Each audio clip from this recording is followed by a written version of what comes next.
Retired NYPD inspector and Fox News contributor Paul Mauro. Too many stories where this person should just have never been walking freely to commit something like this. Yeah, I mean, what is the purpose of all of these decarceration movements that are supposed to be so merciful and ultimately devolve to a safer society if once you implement them, you don't use them? There's a point for having an ankle bracelet. There's a point to saying that there's a curfew.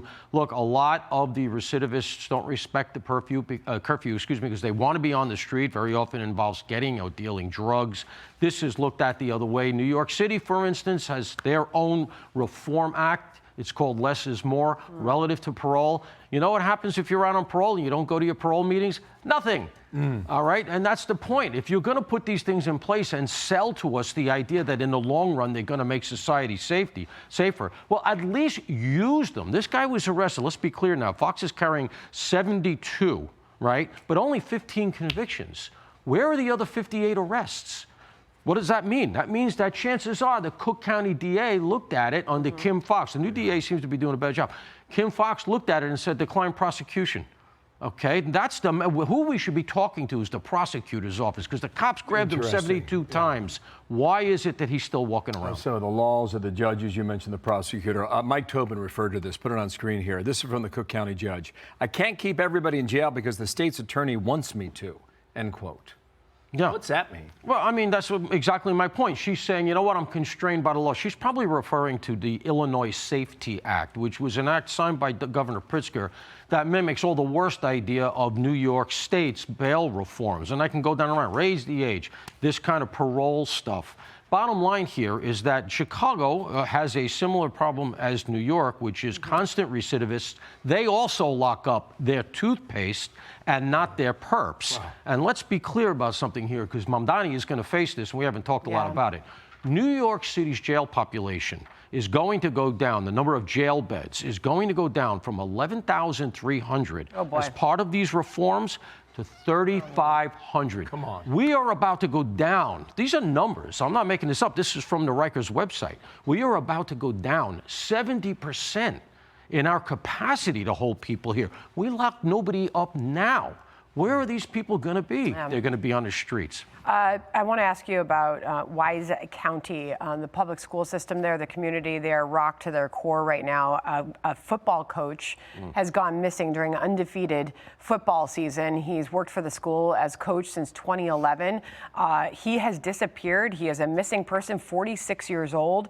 Last seen wearing a gray sweatshirt, gray sweatpants, and glasses. Some interesting twists we're learning in this case. Yeah, there's a couple of nuances here. First of all, if you look at the bulletin they put out regarding missing person, let me say a couple of things. Number one, they made him a missing person pretty quickly, and he is an autonomous adult who can go where he wants. So that means there are circumstances indicating he may be a danger to himself or others.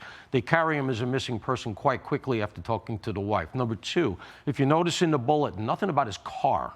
All right, they're not saying, because that would be a metric you would be looking for, you know, driving a black Prius, license plate XYZ. So chances are, looks to me, reading the tea leaves here, he went ambulatory on foot. He didn't go far.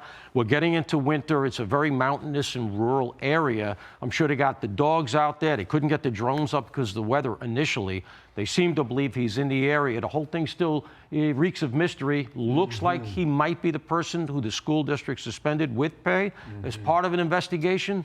A lot of questions still, but it looks like it's him, and he's taken off. Seems like they've had a great year. They're 11-0. They're in the state playoffs for football. This is Wise County, far southwestern corner of Virginia, right up against the West Virginia border down there, eastern Kentucky. His wife posted something on Facebook that he's missing, and that's all we know, and then deleted it. And from the school, they apparently identified a unidentified staff member was put on leave. Quote, staff member has been placed on administrative leave with pay while an external agency reviews an allegation that was reported to the division. This is standard procedure, is not determination of wrongdoing.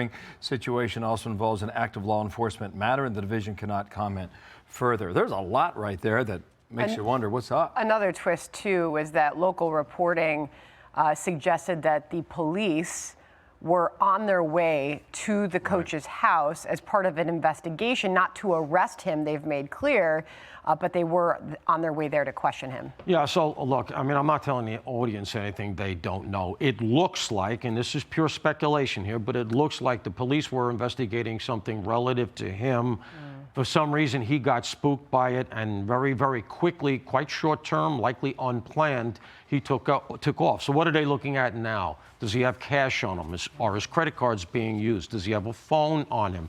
Does he have access to wheels? Okay, his car's apparently not involved. Does he have a motorcycle? Does he have a car he can borrow? Can he get to a bus stop?